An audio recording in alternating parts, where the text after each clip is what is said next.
One of my favorite games as a kid was Jenga. You remember Jenga, where you would pull out one of those blocks and you gently try to put it on the top without the tower falling over? No greater thrill than being able to pull out one of those blocks and have the tower wave and be able to gently put it on top and have it stand. Well, I kind of feel like we're living in this giant game of Jenga where we are trying to pull blocks out and put them gently on the top because we know that we can't add anything that we don't already have. And so being able to add something to the top of our tower means that we have to remove something from down below to be able to quietly and safely put it on top without the whole thing falling over. Now, last night I was at home and I got a text and an email, and both of them at the same time almost made my whole tower feel like it was going to collapse. Like normal times that would not have even bothered me or fazed me, but because I'm already feel like I'm so depleted and so exhausted and giving so much, just that one little email and text message just felt like it was going to topple the entire tower. Have you felt that way during this time? You know, where you're trying to hold everything steady and you're so exhausted and so depleted because these are such weird times that it is hard to help other people or help be able to do the things that we usually do, be able to add those busyness in our schedule without the whole tower toppling over. I feel it usually during this season when my kids start back at school because you're already going and you're busy enough just trying to pick up the kids from school and maybe doing the extra things. But then they come home and they're tired and they're exhausted and you feel like you're just going to lose your mind. You're just going to lose it on them. There's no more patience. There's no more room for any extra. We're kind of living in that season.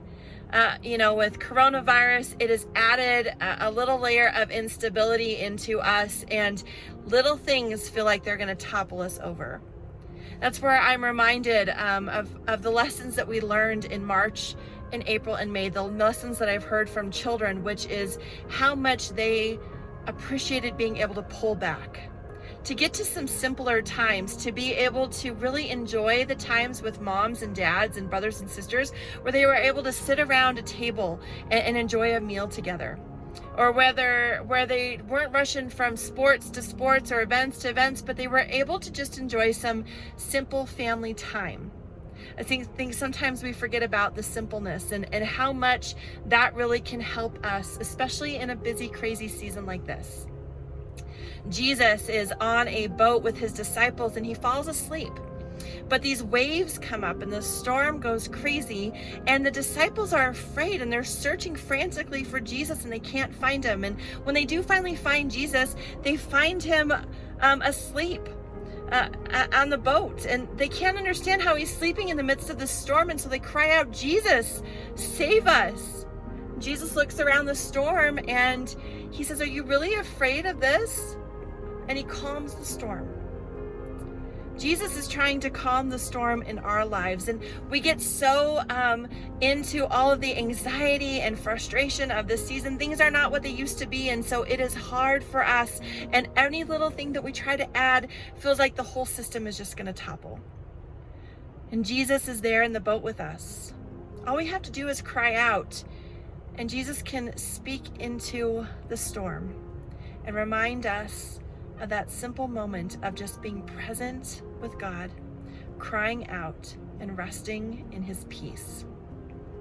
My friends, I pray that you are able, in the midst of all the chaos and the anxiety and all the extra things that are added in this season, but especially during this season, that you're able just to be able to pull back. Find some ways to embrace those simple moments, to be reminded that God is with you, that Jesus is in the boat with you, even though the storms are raging and the seas are unstable, even though you feel like things might topple over, that Jesus is with you. And all you need to do is cry out and be reminded that God is present in that moment.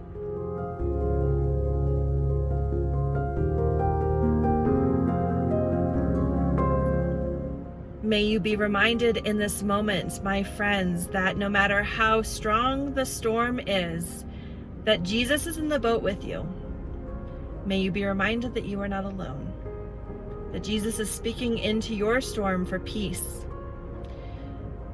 May you be able to find ways in which you can draw back so that you're not pulling and adding one more thing to the top of your tower that is already swaying. And may you be reminded that you are enough, that you have enough, that God has empowered you for this moment and is walking beside you every step of the way.